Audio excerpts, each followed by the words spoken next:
Hello there, ladies and gentlemen, and welcome to another episode of CookieCast. Today on CookieCast, it's the Darkest Timeline. Me talking about, not me, but me stuff. Stuff from the week. Having a day off, and how it's a terrible idea. Birthdays. Yeah, got birthdays to talk about. There's some TV for once. There's a movie in there, and then we're talking VR games. No, none of that 2D game stuff this time around, I'm afraid. But plenty of VR, so Before we get started, please do consider like, share, subscribe, and comment. Leave a review where you can leave a review. Obviously, the biggest one, share the podcast around. Word of mouth is a wonderful thing. Right, let's get started. Here we go. This is CookieCast, the Darkest Timeline.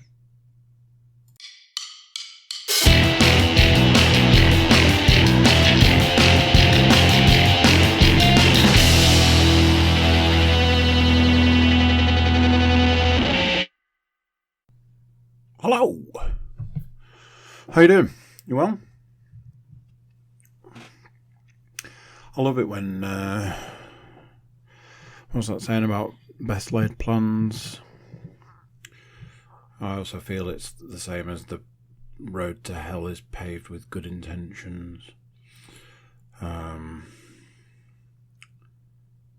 of those things where I was like, definitely going to get cracking early. Don't have to worry about things like tea, stuff like that. So I'll just get cracked on.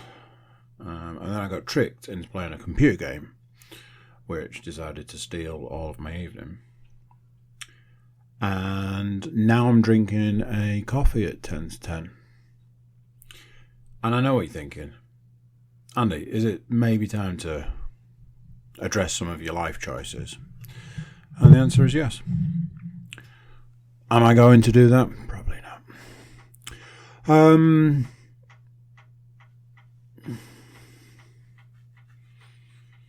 I had a free day off last Tuesday, in fact. A free day off. What is a free day off, you ask? Well, turns out on the 2nd of January, when I would normally return to work, I bitch, moaned and complained about not only having to return to work, but also I was going to have to go into the office. Double doozy. However, I went, I did my day. That was that. Worked from home the rest of the week, which was Friday. And that was that. And then I get contacted by somebody who's like, can we ask why you worked the Thursday? Right. Because it was my first day back.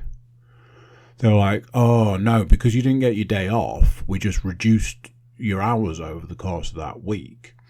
And ultimately, you didn't have to work that day. Like, okay. So what then? They were like, well, we now owe you a day off, so when do you want it? I'm like, okay. It's a free day off. You've got to capitalise on the free day off. So I need the day that is the least impact to me and everyone else.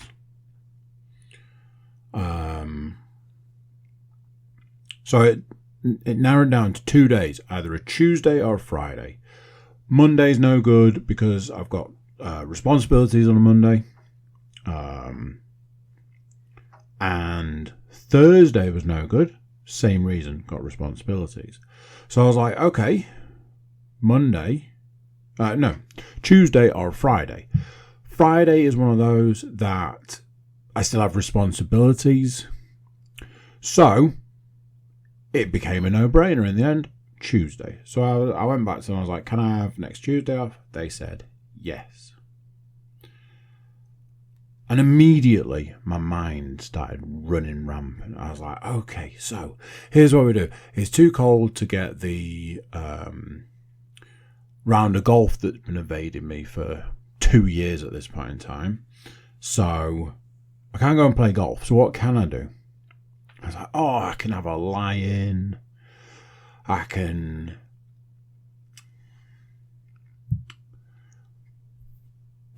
play computer games, I guess. And then the drip, drip, drip of reality starts coming in. I was like, well, I mean, I can't have a lie-in because I've still got to get up because I've still got to fit my running. Tuesday I do a longer run. First run of the day is like 5k. Get another couple of miles in the afternoon. That's me for the day. Couple of dog walks, etc. I was like, well, I still need to get my running. Can't miss out on my long run. And the best time to do that would be the time I would normally do it. So, yeah, probably the best thing to do is to just get up and go out as normal. Okay, that's fine. Okay, it's fine. That bit I'll keep. I'll stick to. But you know, still got the rest of the day. To well, I mean, I'm gonna have to do my workout because I mean, I'm not missing out on my workout. But the rest of the day, the possibilities, the possibilities. I do want to get that second run in because I don't want to be down on sort of output for the day. So I'll still want to get that done. But other than that, I'm definitely, you know, I'm taking some me time, taking a day for me. You know, really sort of, because it's a free day off. I've got no children responsibilities to a degree, and no work responsibilities. It's a free day. Like maybe I can like help out in the house. Like, what would be the best thing? Like, how could I help out the best? I was like, maybe I could sort of say that I'd take my daughter to school. That kind of helps the house. It means my son doesn't have to go out. Leanne can stay. You know, she doesn't have to go. So I was like, hey, how about I take my daughter to school? All right, okay. Cool. So that's a. I've kind of added a thing to the day there.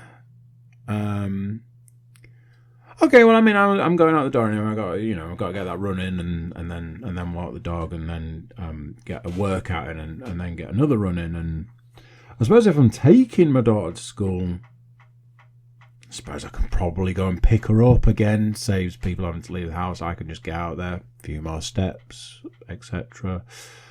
Okay,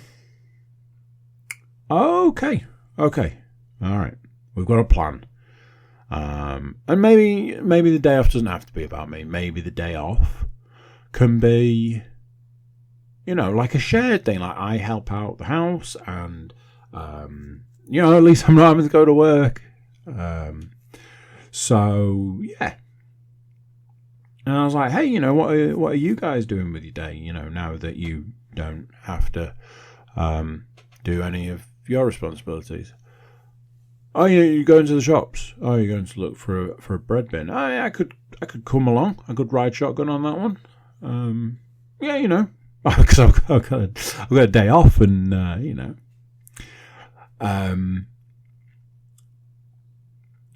so I took my daughter to school. Then I went for run. Then I got back. By the time I got back, I had just enough time to get the dog out for a walk and get him back to then go out on this expedition out of the house.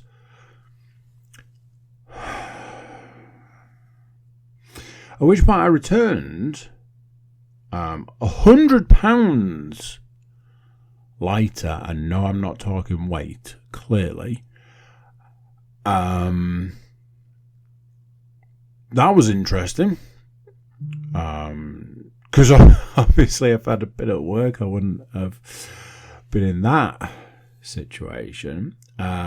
One thing that I was like, hey, when I get a day off, one time if I ever got a day off, because I'm never going to have a day off, so if I ever got a day off, one thing I would like to do is, there's a place near me that makes, I don't know how to say it, gyros, or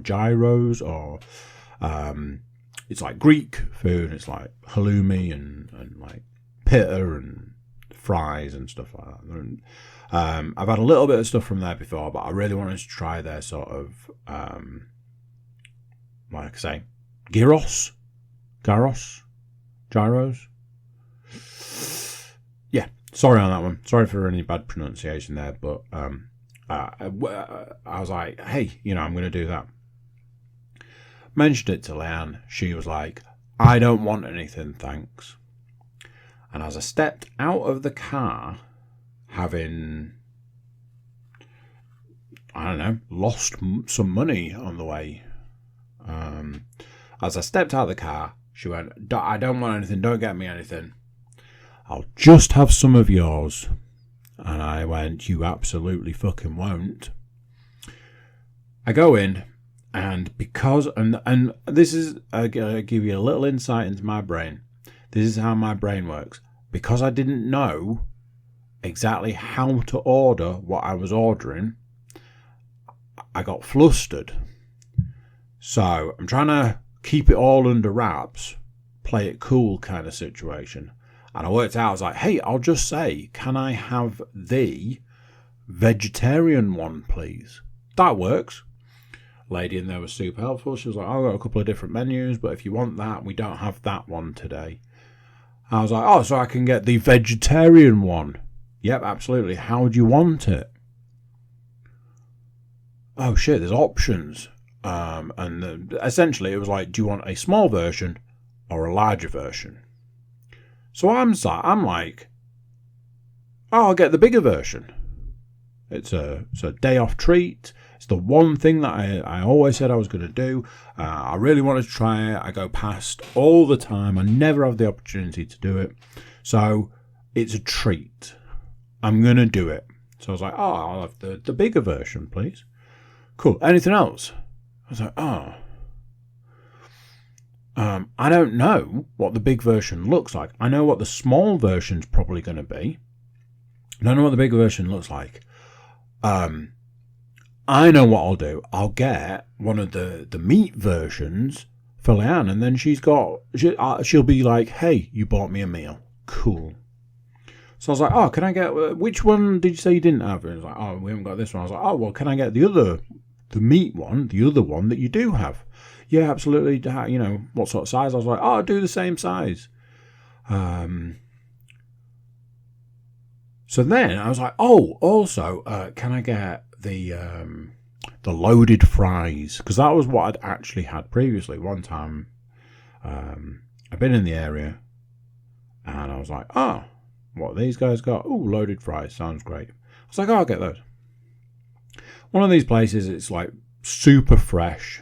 Like, this is how I sort of categorize it. The kind of place that you'll eat the side salad. You'll eat it because it's super fresh. That kind of situation. So, it takes a little while. And there's like, we don't do fast food, we do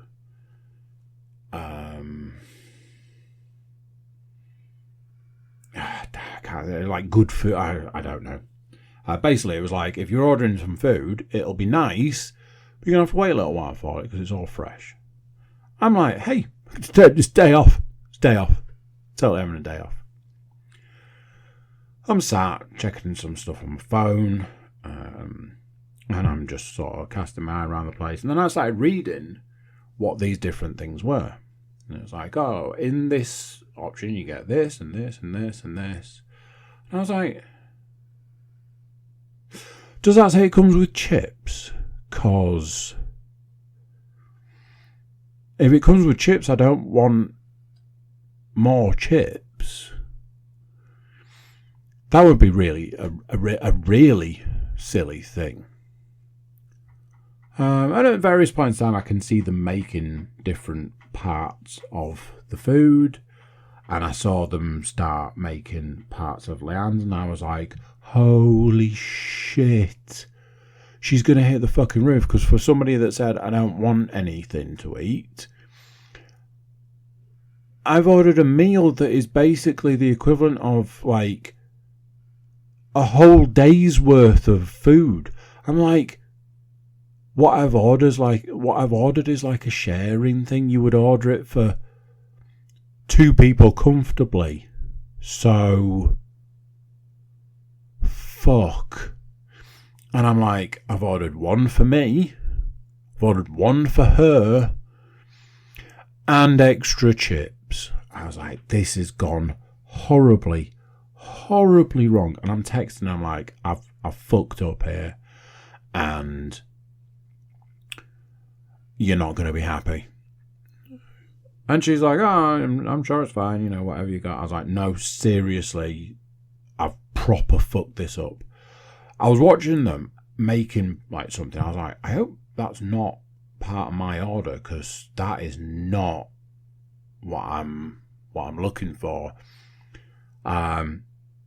Spoilers, by the way. It turned out that what they were making there was the loaded fries, and when I think loaded fries, I'm thinking like, fries, cheese, and then like just like stuff. There was stuff, but not anything you would want in that scenario. To me, loaded fries is like the not so healthy option. And I'm guessing that the version was, we're going to do loaded fries, but we're going to make it healthy. Strange. I walk out of that place, having sat for quite some time. Not ages, just an amount of time, carrying 2 large boxes of food and extra chips. Walking down the street like, I don't think I should be allowed out on my own. I know why it happened. It shouldn't have happened. I could have asked more questions. How big is this? Is it enough for 2 people? For a person that said they didn't want any food? That person. I could have ordered one, and it would have done both of us. So put that into context. So I'm like, this is a fair disaster. Now, bearing in mind, I've already spent a shit ton of money. Big boxes of food aren't cheap. So I'd spent another big chunk of money just getting the food. I walk back to the house. I walk in. Leanne's laughing whilst also going, that is so much food. I'm like, yep. So we sit down, we open the boxes. It looks amazing. It looks great. It's exactly what I wanted, exactly what I hoped for, exactly what it would be, but just so much of it. I'm like, I just felt like a fucking idiot. So we did our best with the food. Some elements, not necessarily for me. Like I said, the loaded fries, I could have taken the top layer off and done without it. It's not what I expected. I didn't expect like a shed load of fresh salad on top of my loaded fries. So much so that it kind of diminished the fry, like the chips and cheese aspect of it. I was a bit like, eh. Also, took up space. The food was delightful. It was absolutely exactly what I was hoping it would be. It was delicious. It was wonderful. But, yeah. I would say, well, I'll know better for next time. But we're talking years I've been trying to get in there to get the food. So, probably never going to happen again. So it's that kind of simple. Hey, lucky me though. I've got a workout and I've got another run to get in. So I'm going to burn off like 10% of the food. Away I go with a big fat belly, big fat full belly, off to do the rest of my working out, and just managed to screech in sideways in time to go and collect my daughter from school. I get her, I bring her back. Those guys go off. They go out for after school activities, and I walk the dog.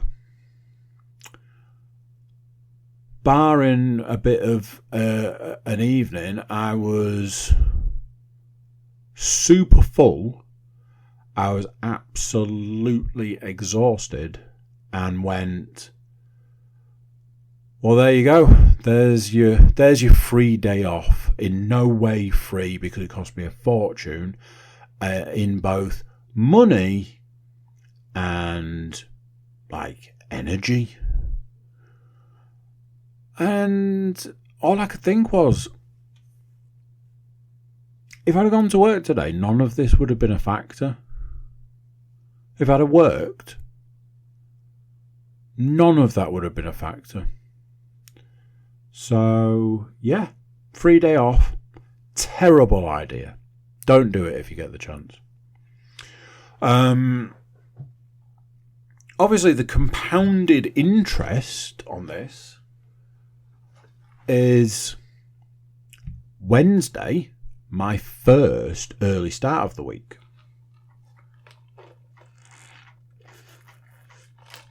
Now, honestly, there is absolutely no way I can describe just how tired I was Tuesday. 20,000+ steps will have been well and truly in the rearview mirror. I'm sure it was a hell of a lot more than 20,000 steps. So there's that. Starting my day at 5:45 in the morning, getting out of bed, going off. A full climbing session where I've been trying to like do more. So that takes its toll, and then a full day of parenting mixed in with working out, running. By the time I got my daughter home from school, this was on Wednesday, I just kept saying to both my daughter and my son, I was like, let's just get home. Get in the house. Let's get everybody sorted so that we can just sit down. That is the only thing I care about right now. That is my only focus. I need us in, job's done, sitting on the sofa. Because what that meant, that is code for, I need to put something on that you guys will happily watch so I can close my eyes for 5 minutes, because I think I might collapse in on myself if I don't. But it's okay, because as I said, first of my early starts of the week, Thursday, 5:45, I'm like, WTF. By, I think it was like 2-3 o'clock Thursday afternoon, I'm sat at work like, I think I need to go and find a box of matches from somewhere to pin my eyes open, because I am not going to make it. That point in time where the coffee isn't even touching the sides anymore. So there's no point drinking it, no point making it and drinking it, because it's not doing anything. It's like, I might need some amphetamines at this point in time just to take the edge off. They're not going to do anything. Just going to take the edge off. I was beyond exhausted by that point, and I'm like, this is all self-inflicted. There's no sympathy for the devil on this one, so yeah. I'll obviously seriously reconsider any form of day off in the future. My point is, all of my days off are taken. They're all accounted for. My year, if you look at the year and you look at the number of days off I get, every single one of those days off is accounted for. Every one of them. So that's that. That's that. I went crazy. 3 day off. I don't even think I played computer games at all during the day until the evening. Anyway, last week was a non-fasting week, or an eating week, or whatever you want to call it, as you can tell by eating a shed ton of food on the Tuesday. I started eating Monday evening, so again, eating a massive amount of food on the Tuesday, probably not the best idea anyway. Something that had become very apparent over last week was coming off the back of the more recent fast, found that my stomach had essentially reset itself in a couple of different ways.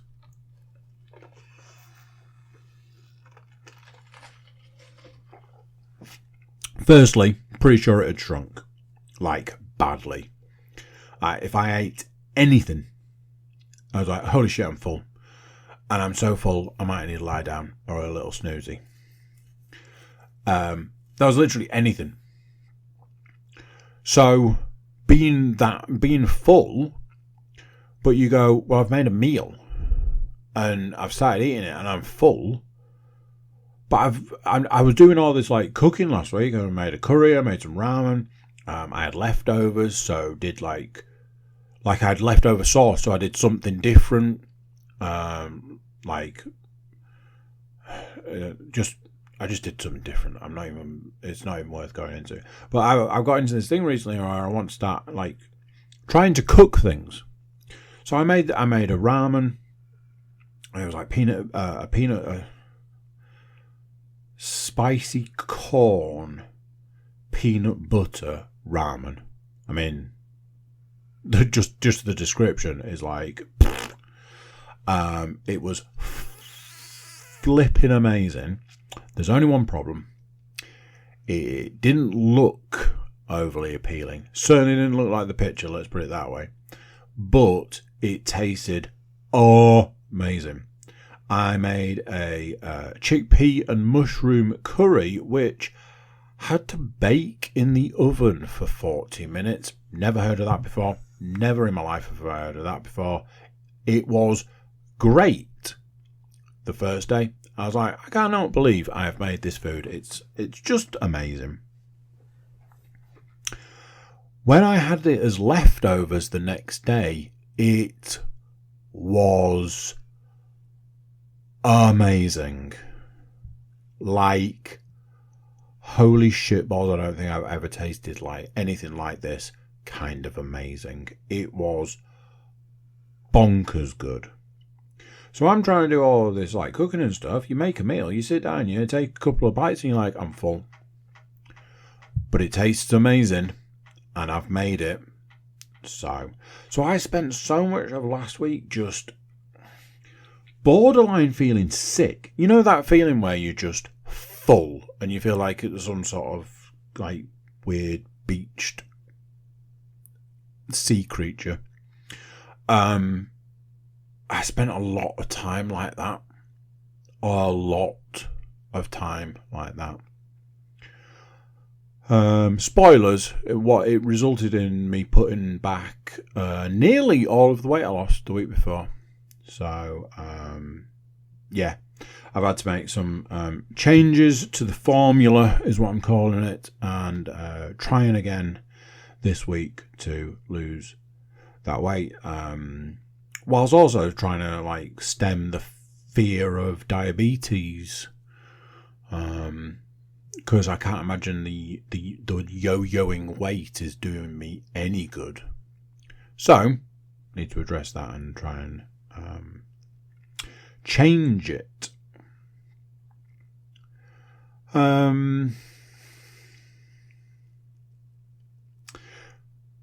Couple of things happened over the weekend. One of them is a bit of a weird subject. It was one that I was like, I don't know if I'm going to talk about this, but I've been finding recently that they're like, I was doing this self-editing podcasts, and I'm not going to talk about this, and I'm not going to talk about that, and I've turned into the guy that just talks about his children, and I've had a thing over the last month where my eldest daughter has taken a couple of opportunities to not spend time with me and instead spend time with one of her friends. Now, personally, I'm very much for children spending time with their friends. I encourage it, I welcome it, and for a couple of my children, I find that because I am the only person in their lives that will do that, it's very important. So I try and nurture these friendships, and I try and make sure that they get to see their friends. I think it's a very important thing, especially for the development ages that they're at.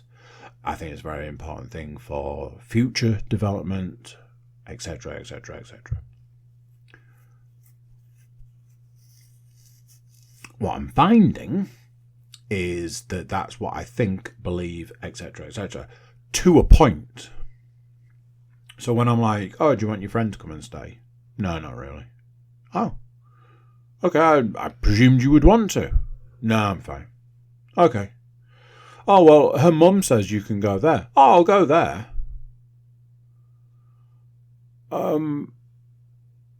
Okay. I'll arrange that then. When it comes up again, I'm like, not super enamored with this idea, but obviously being in the position of, hey, I want my children to spend time with their friends, catch-22. So I'm like, yeah, you go and spend time with your friends.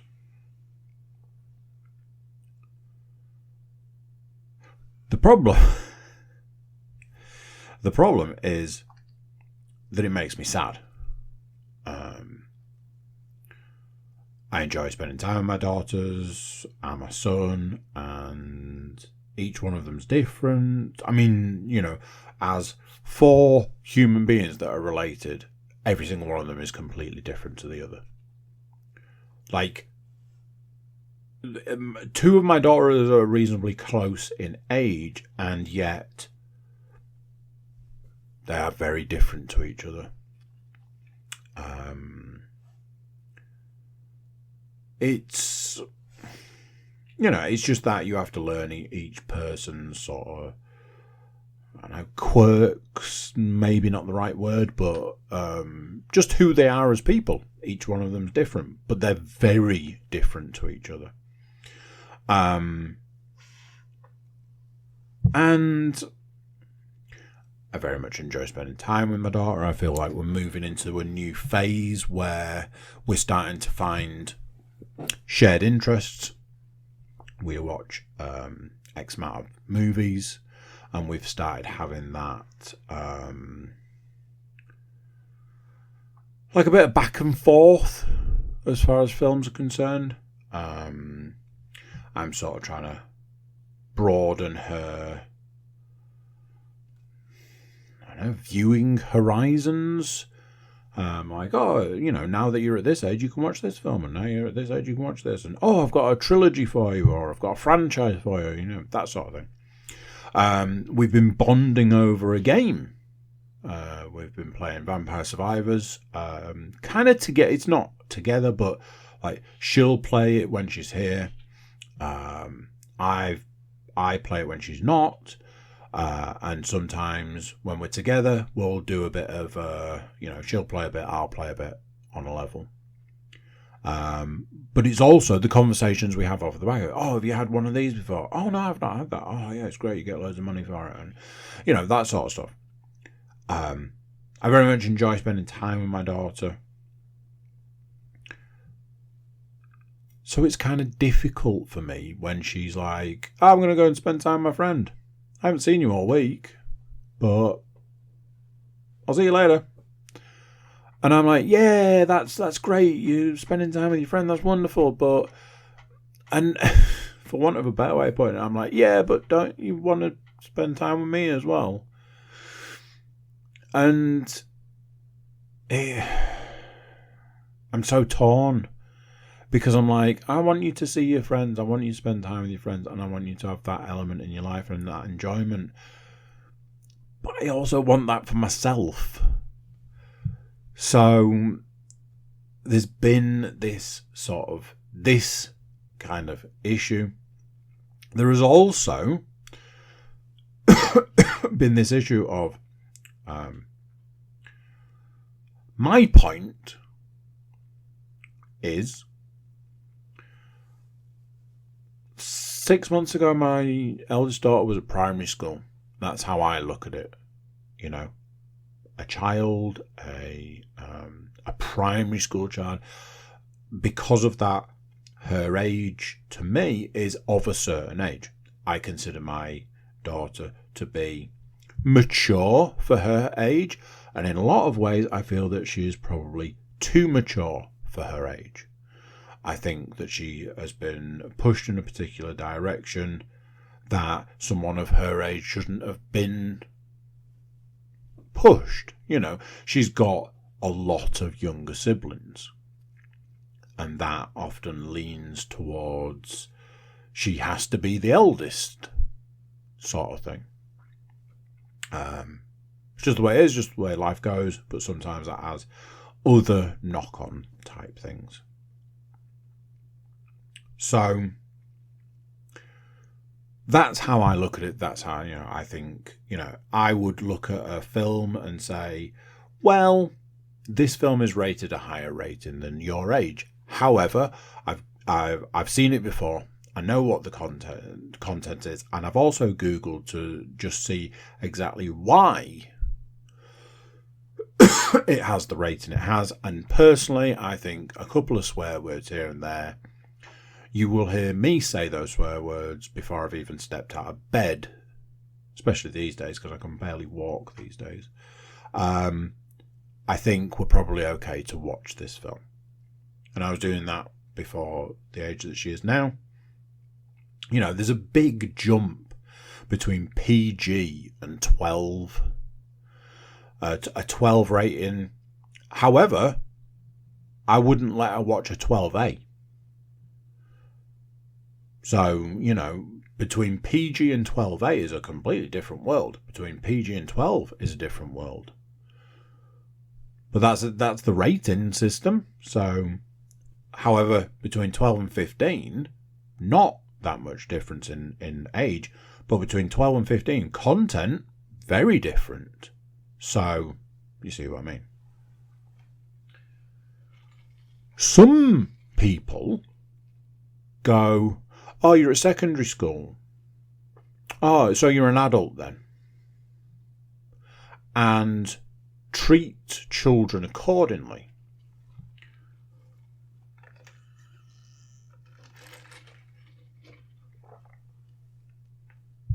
I remember when I went to secondary school, I was begging, absolutely begging for a variety of different responsibilities. I was trying to push the boundaries, push the limits on responsibilities.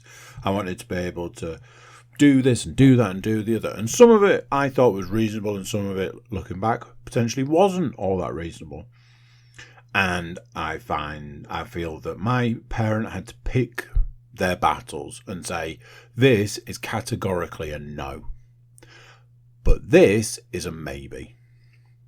And I look back now and go, do you know something? Some of those maybes I'd have been saying no to. So, every parent's just trying to do their best. I personally view it as my daughter is not an adult, and I don't feel that she should be treated as if she is. I will treat her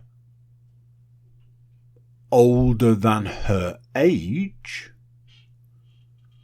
because she is mature for her age, because, for want of a better way of putting it, girls mature faster than boys, and she is just mature for her age. But I'm not going to be like, do you want a glass of wine with your meal? Because that's not what we're doing here. So, in a variety of different situations, I think it's okay to say, look, let's treat you as you're a little bit older. Let's give you a little bit more, I suppose it's responsibility. And in other situations, I'm like, you are not old enough to do that, so you will not be doing that. As I keep saying, I parent differently to other people. So, yeah. Swings and roundabouts. You have to pick your battles, I guess. I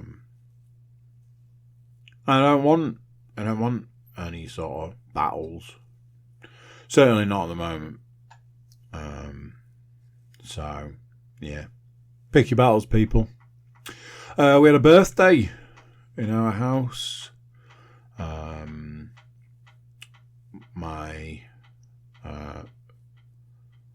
My middle daughter had a birthday.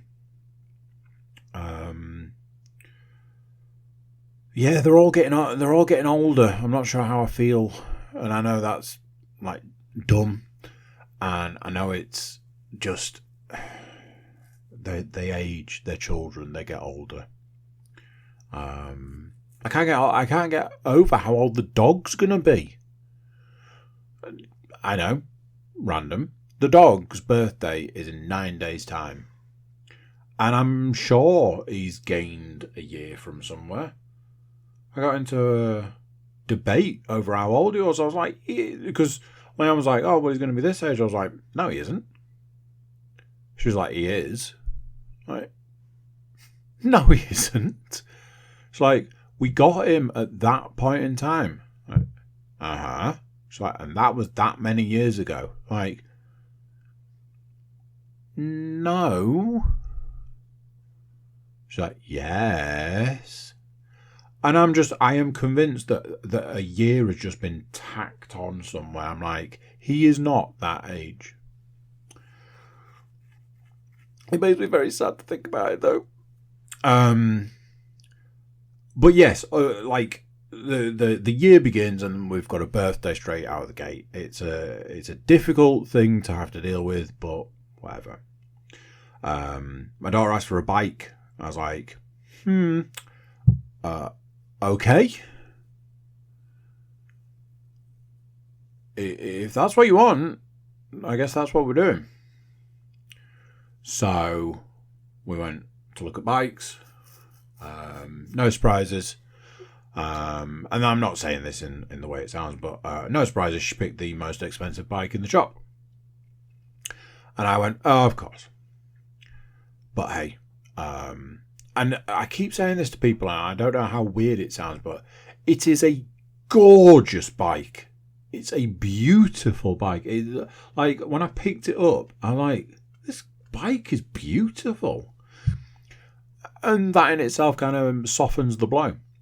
So she got a bike, and she had to ride on a bike on her birthday. I had organised a little gathering for her. I'd invited a couple of her friends, but only one of them could make it. So we did that, and that was cool. I think it was fun, and I think everybody had a good time. I think everyone enjoyed it, and because she'd asked for a large gift, she only got a couple of, 2 or 3 other things. She got some clothes and a couple of small, not toy as such, but small items. She had multiple birthday cakes, many gifts from other people.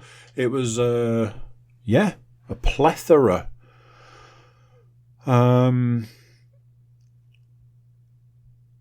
But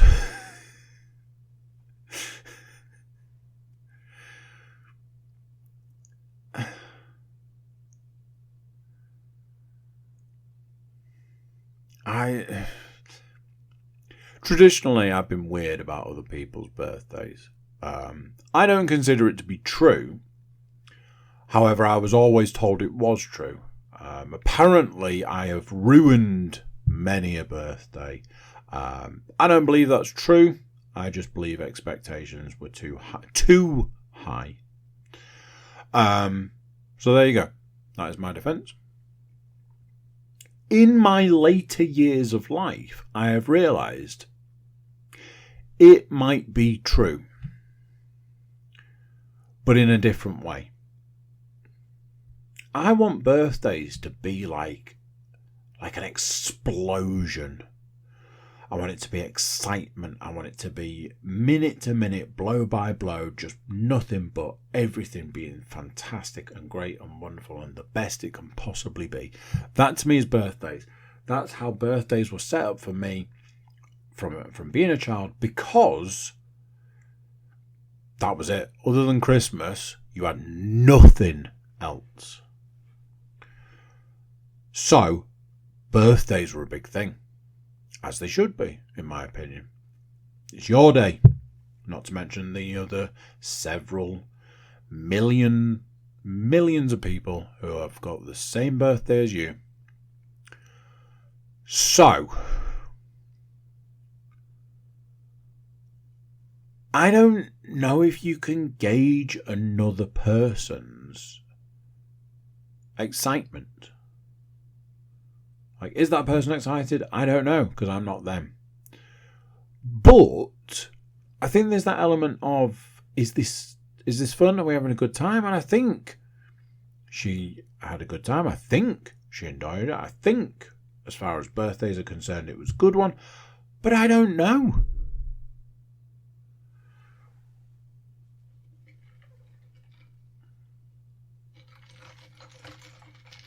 I had a weird conversation with Leanne. And I think she was trying to pick up the slack from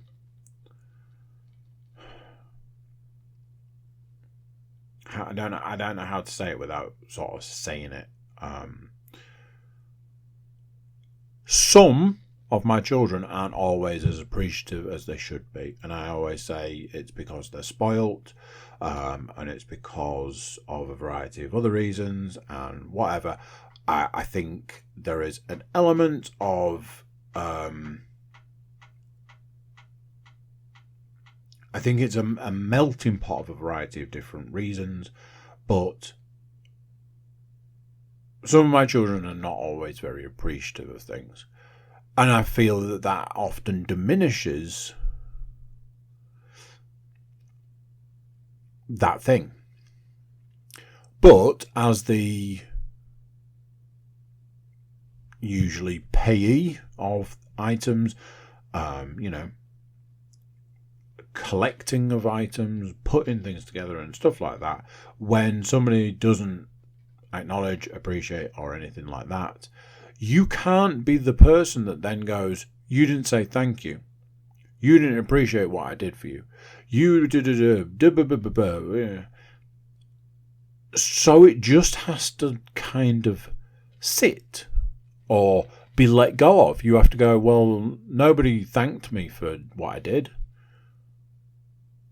So I guess that's the end of that. So I had this conversation with Leanne where I think she was trying to sort of make up for a lack of appreciation. And my point was, that's not your job. Like, no, but you did this and you did that and you did the other, and you. I was like, yeah, but it's not your responsibility to say, whatever.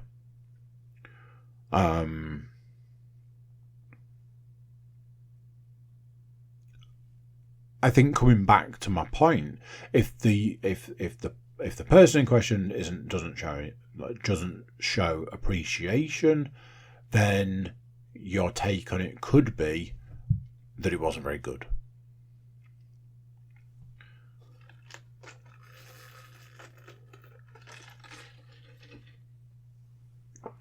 Do we expect our children to say, "Hey, Daddy, I just want to say thanks for everything you did for my birthday. I really appreciate it. You obviously went to a lot of trouble.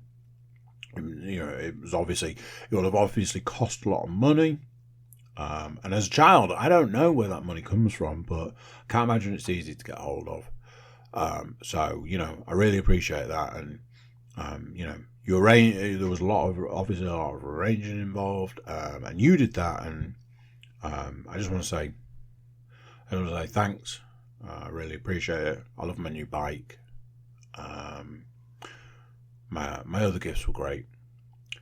You crushed it as being a dad, and I'd go, cool. That's all I care about. Do we expect that to come from our children? Maybe not. There's one small problem there, because I do expect it from some of my children. Some of my children would say that. So I'm a bit like... Anyway, at this point in time, I feel I'm rambling, and I know I often use a podcast to be able to vent things. So, yeah, I think I'll move on to talk about some entertainment stuff. And weirdly, I've got TV to talk about, not actual TV. That's streaming nonsense. I finished watching the Vince McMahon documentary. I think I had a couple of episodes, maybe 3 episodes. I can't remember at which part I started back watching it. What has helped is there was a point in time where Liam was like, "Oh, I'm not going to be around to watch anything, so you just put something that you want to watch on." So I put the Vince McMahon documentary on, and next thing, there she is. I'm like, "Oh, you can put something on if you want." She's like, "No, you're watching this. I'm fine with you watching this. You watch this." So from that point on, it then turned into, "Oh, are you going to put the Vince McMahon documentary on?"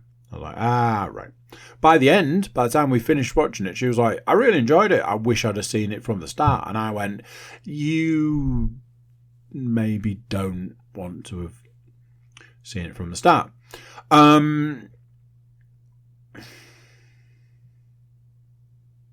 As a series, very good. Obviously, you've got that. It's only one side of the story. All the whole, how much of it's true, how much of it's real, how much of it, that kind of thing.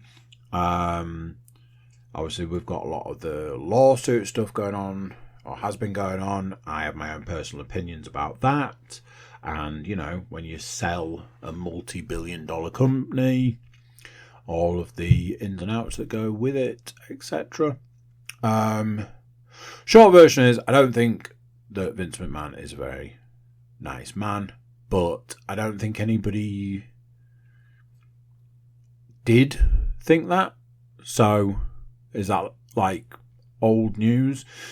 All the way through it, there was this thing about the Mr. McMahon and the Vince McMahon.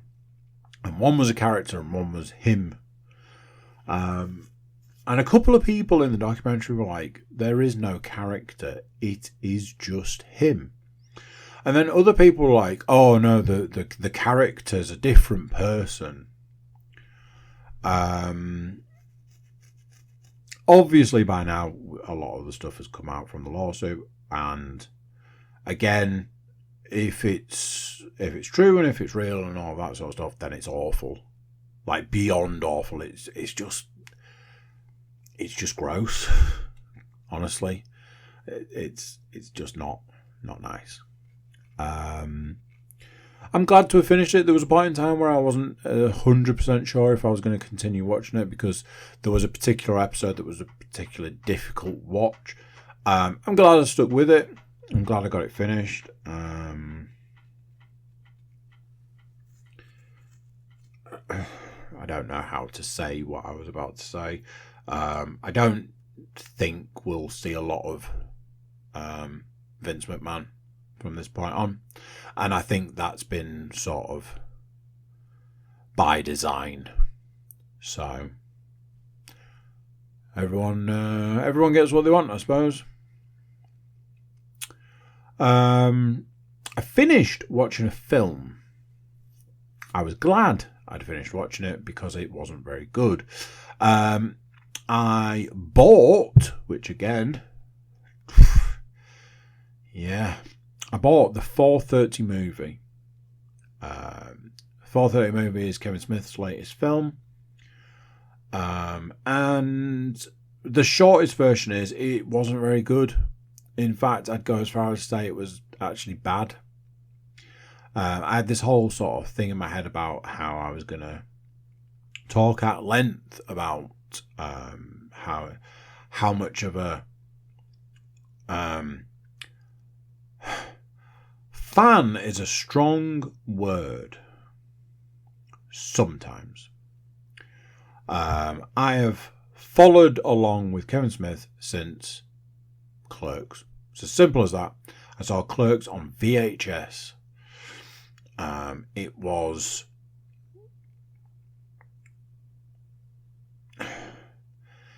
at the time of its fame and popularity, but I saw it just before that. And, you know, at that time I went, this is strange. I don't really know what to make of it. It's good and I like it, but I don't know why. And it took me sort of several watches to be able to say that I loved it and enjoyed it and stuff. And then we were off to the races. Mallrats and Dogma and Chasing Amy and so on and so on and so on. And some of them have been great. Some of them have been bangers. Some of them not so good. Some are just absolutely mental. Cough, cough, Tusk. Cough, cough, Yoga Hosers. And that's that. And along the way, I've enjoyed Kevin Smith's stand-up. I've enjoyed a multitude of the podcasts that he does. I enjoy him as a guest on other podcasts. I'm pretty sure Kevin Smith may hold the record for longest Joe Rogan podcast. All sorts of stuff like that. There was a point in time where I sort of tuned out of the Kevin Smith show. I think it was the point in time where he appeared in a Die Hard film, and I was like, "Oh, you are truly just whoring yourself out," because he wasn't good in it. I believe around that time was quite a difficult time. A lot of that to do with the relationship he had with Bruce Willis, and that was kind of that. More recently, my belief is that Kevin Smith has seemingly found a loophole in the movie business where you don't need a big movie studio to make your movie. You just need a load of investors to invest, as long as you promise to give them their money back at the end of the process. I think this has happened a couple of times up to this point, and I think it's been reasonably successful. What I would say is the downside to this is that if you don't have a big movie production studio green-lighting your movie, and you can just green-light it yourself. It allows you then the opportunity to make stuff that's not as good. Principle of the 4:30 movie is it's set over the space of a day. A guy asks a girl to go to the movies, and him and his friends have to try and work out a way to be able to see 3 movies back to back whilst only paying for one of them.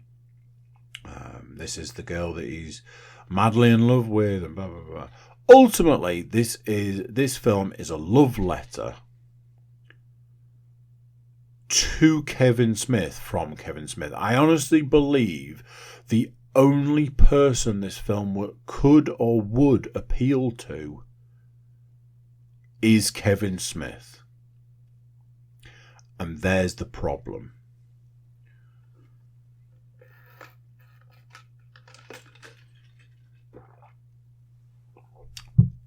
It's also set in the past.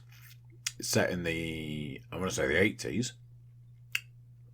Uses what is possibly the worst comedy type thing, which is saying this'll never happen in the future for something that has absolutely happened in nowadays. Used multiple times throughout the film. It's not funny. It's true eye roll material. I kept wanting the film to get good, be profound, or be entertaining, or be funny, or something. There was a point in time where we were just ticking off a series of cameos, which was like, what are we doing here? Also, one of the kind of main characters in it is Ken Jeong. Hangover, Mr. Chow, all of that.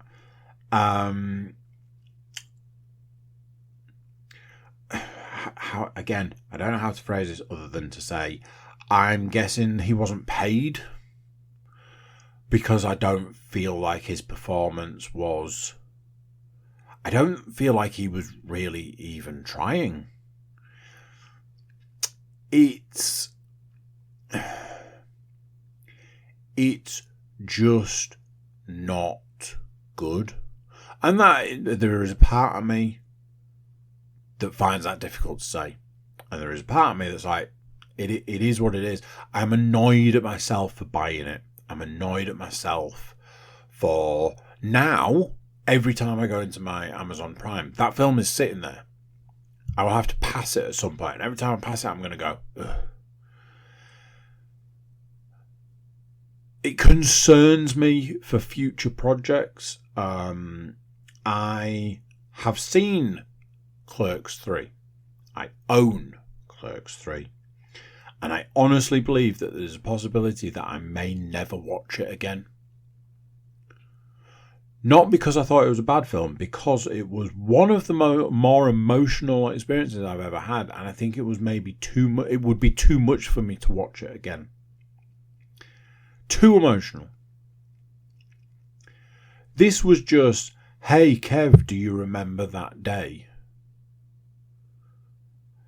Well, there's only one person that applies to. The time frame, the theme, everything about that film. I don't know who the audience was. I don't know who it was made for.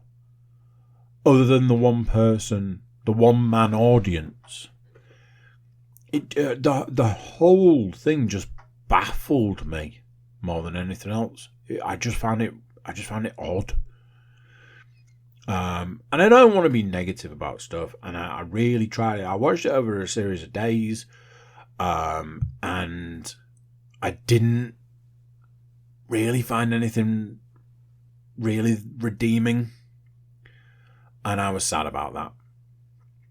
So, yeah. Computer games wise, I haven't played any console games. I've played quite a lot of Vampire Survivor. I've played a bit of Cyberpunk. a little bit of Hades, but nothing. I haven't played any Space Marine in the last week, so there's nothing there. I have played a lot of VR. I do worry that VR is taking over. It's one of those things. There is a time frame for playing games. I only play games on certain days, etc., etc.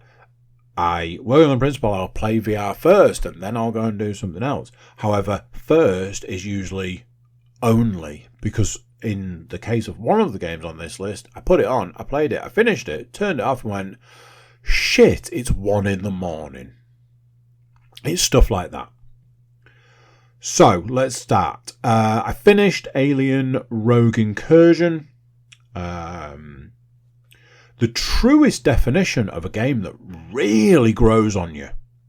Started out not great. Didn't like it. Was like, this was not what I signed up for. Carried on playing it and found that the things I didn't like about it weren't the things that were the important bit of the game. A couple of things. I watched a video of somebody that I follow who does solely does VR stuff, and they were playing it. They were at the back end where I was at the time, and they were talking about an annoying fact of having to open these airlock doors because they take a super long time because there's a lot of loading involved, and that's how the loading has been hidden. It's been hidden in opening and closing these doors. I too was experiencing this. I was like, oh man, I really wish I didn't have to open this fucking door. Outside of that, great game. Really good game. Really well done. Beautiful aspects of it. I would say the face hugger aspect is beyond terrifying for somebody that's been sort of, I was going to say living with aliens, but I mean, you know, I've had aliens in my life for probably 30 years at this point, and the thought of having to deal with a face hugger on your face, ugh. So that's a true kind of, oh man, type thing to deal with. It's got an amazing sort of boss fight element towards the back end, which is super cool. Obviously, they made the decision to split the game into two, and apparently the second part is coming this year. I don't believe that for a second, but hey. So obviously, they ended on a cliffhanger. The cliffhanger was one of those where you're like, oh, okay. Few minor gripes with the game, and minor could be major depending on how you look at it. Essentially, there are two areas that you have, and those two areas are basically where you spend your entire time in the game. There is also an outside area, and there is the ship that you crash land on. Outside of that, those two areas become very familiar. They're very large. There's a lot to do. But, as I say, when you get towards the back end of the game, those two areas are starting to feel really long in the tooth. So, yeah. Something that I would have really liked to have seen in the game that it just wasn't there, is you've got a pulse rifle, but you don't have the underslung grenade thing. I'm imagining it was probably too difficult to have the two different types of fire on one gun. Maybe, I don't know. Other games have done it, so is it really that difficult? But just something that I was like, man, you didn't put that in? It's kind of a staple. Especially when you spend, I don't know, 85% of the game with a pulse rifle.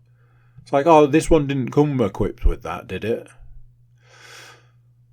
Anyway, really enjoyable game. It's one that I feel that I will potentially go back and play again. I kind of want to experience the beginning again. I'd have loved it to have had a new game plus. That might feature later in another review. So, great game. Really enjoyed it. It's probably, I'd say, an 8 out of 10.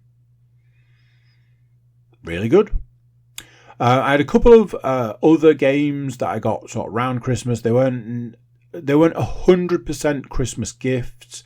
They were bought with vouchers and stuff that I had over the Christmas period. But what I would say is I don't know if they were vouchers that were bought for me for Christmas or if I bought myself. So I kept hold of them as kind of pseudo Christmas games. First one is Hellsweeper VR. I've only played a little bit, and I really like the idea of it. It's got some really good ideas. A large number of those ideas are poorly executed. I'll give you an example. The example is, I think the mechanics of the game are not great. So it works on the principle that you can assign weapons to different parts of your body, but not in the, I'm going to go over the left shoulder to get this weapon. No.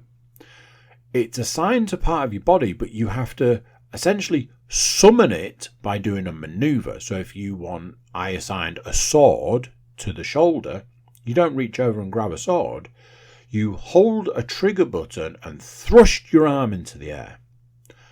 That would be fine if it worked 100% of the time. It would be fine if it worked 50% of the time, but it works about 30% of the time. Okay, well, let's see what other options we've got. I have a gun.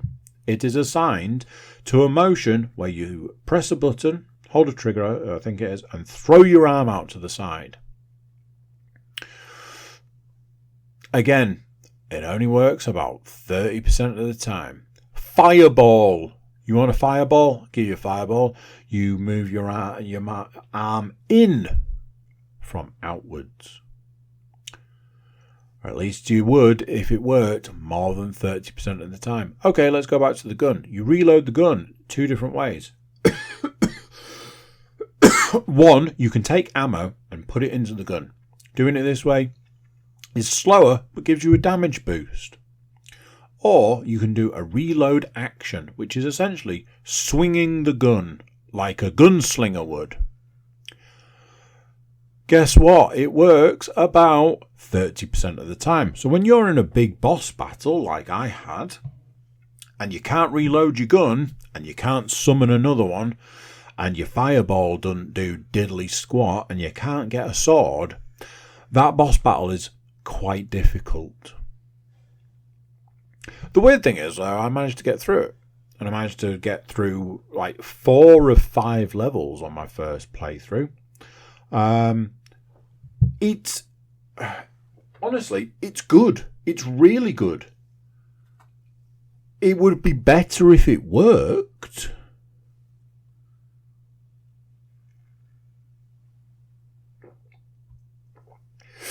So, we're going to go at that, but we also played a game called Dead Hook. Dead Hook is Doom to music. That's how it was sold, and I went, well, I like Doom, mostly, and I like music, so let's give this a go. So far, not the vibe I'm getting. That's not the way the game is playing. Again, super cool idea. It's like, here's all of these many things you can do. Most of them you can't remember, and a load of them don't work. You've got surprisingly, a hook on a chain, and it's a way to move around. It just doesn't work the way you would want it to, so you're often not moving around the way you want to.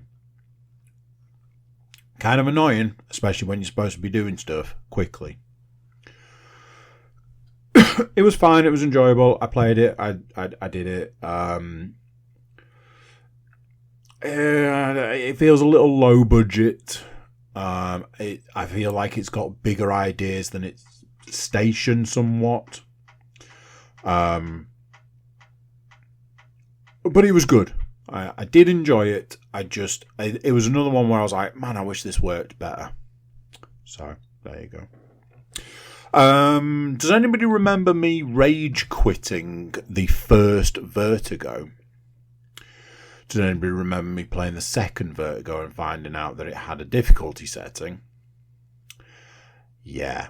I realised that the first Vertigo probably also had a difficulty setting, so I rebought, having had it refund, Vertigo, because I bought Vertigo like a pack, which was Vertigo 1 and 2 and some DLC stuff, basically. Having finished Vertigo 2, I was like, I'm going to go back and try Vertigo and see if there is a difficulty setting, and if there is, I'm going to reduce it. Turned out there was. I knocked it down. I went into the bit that I'd rage quit from and couldn't do it. Who could have possibly seen that one coming? However, I did go on to find that I kind of felt like maybe I could do it if I persevered. And that's what I did. I persevered, and I then managed to get past that bit. And from that point on, that was the only bit I was then stuck on that game. That was the game I mentioned earlier that I played and finished in one evening. Vertigo, fantastic game. Vertigo 2, phenomenal game. I thoroughly enjoyed Vertigo. It's another one of those that I'll probably go back and play again. Honestly, past that point, didn't really have any problems past there. The guns were great. They're better in the second one, but you can definitely see where all the stuff in the second one came from. So many cool ideas, so many neat ideas.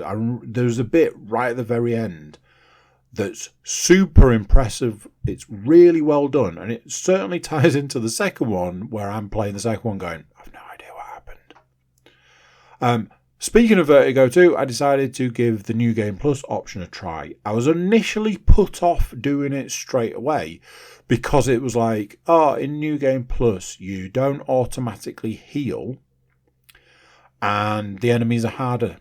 And I went, neither of those things sound great. It's not really what I'm here for. Decided to give it a go, and so far have not been disappointed because it's given me another opportunity to play what is a fantastic game, and those two things haven't, touch wood, been as much of an issue as I thought it would be. The one thing I wish is that you could collect the upgrades again and continue to upgrade your weapons. Because at this point, I haven't finished it yet, but at this point in time, I'm heading towards the back end, and there has only been one upgrade that I've missed to my knowledge. It's kind of one of those I kind of like, I'm going to have to Google it and play it again and try and find all the ones I've missed.